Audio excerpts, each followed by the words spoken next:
Hey guys, this is How to Project and welcome back to my channel. So in this video, I will be showing you on how you could fix your PLDT Lan 2, 3, and 4 no internet connection. So wag na natin patagalin guys, let's start the video.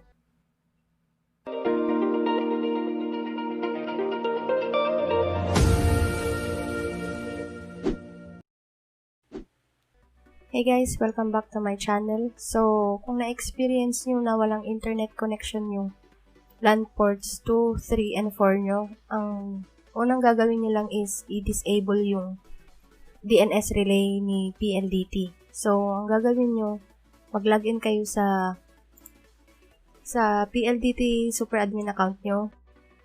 So, kung makikita nyo dito guys, ang device model ko is AN5506-04-FA at yung software version ko naman is RP2646. So, siguro guys, magkaiba tayo ng interface pero pwede yung sundan tong ginagawa ko.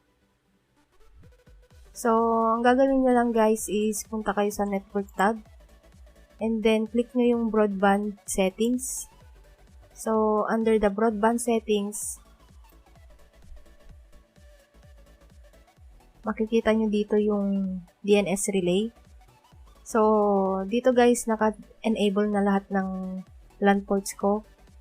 So, ang gagawin nyo guys is i-disable tong DNS relay. So, after nyo gawin yun, i-click nyo lang yung apply. Tapos, log out nyo lang. And then, restart your computer. Tapos, tignan nyo kung may connection na kayo. So, kung wala pa guys, balik lang kayo dito at i-enable nyo ulit to. So, kung wala pa rin connection guys, is punta kayo sa Wi-Fi icon nyo sa baba. Right-click nyo and then open the network and internet settings. So, click nyo yung change adapter options. Tapos, makikita nyo dito yung internet connections nyo dito. So, ito yung connection ko. So, right-click lang and then click nyo yung properties. So, under properties, click nyo yung IP4 Internet Protocol version 4. And then, click nyo ulit yung properties. So, ito yung mag-a-appear guys. Kailangan nyo lang ilagay dito, lagyan ng details dito sa use the following IP address. So, ang ilalagay nyo dito is 192.168.1.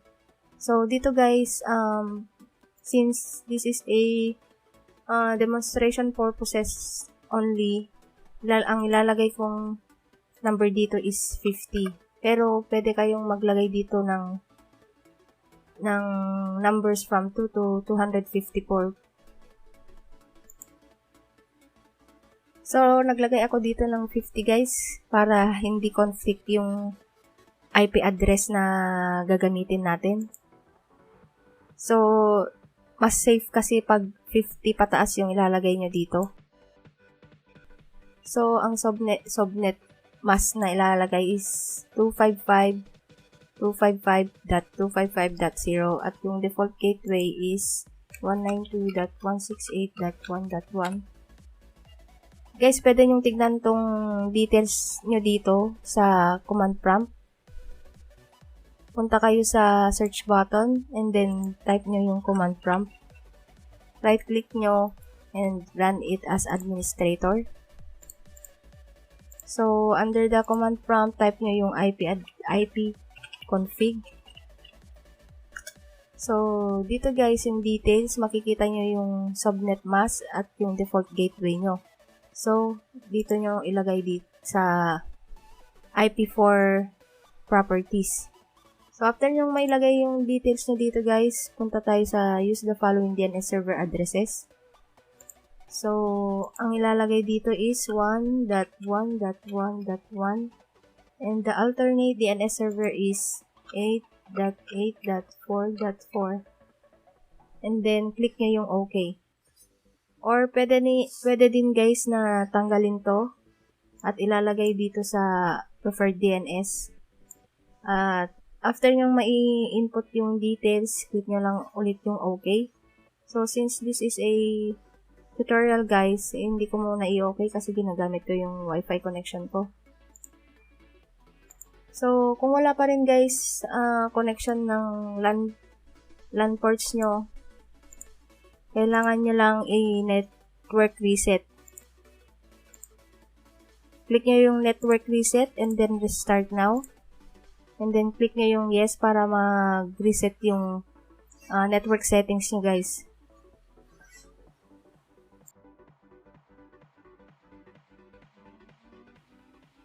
So, ayun guys, I hope na nakatulong ulit tong tutorial video ko sa inyo. And thank you for watching. And please don't forget to subscribe for more how-to videos. So, see you again on my next video guys.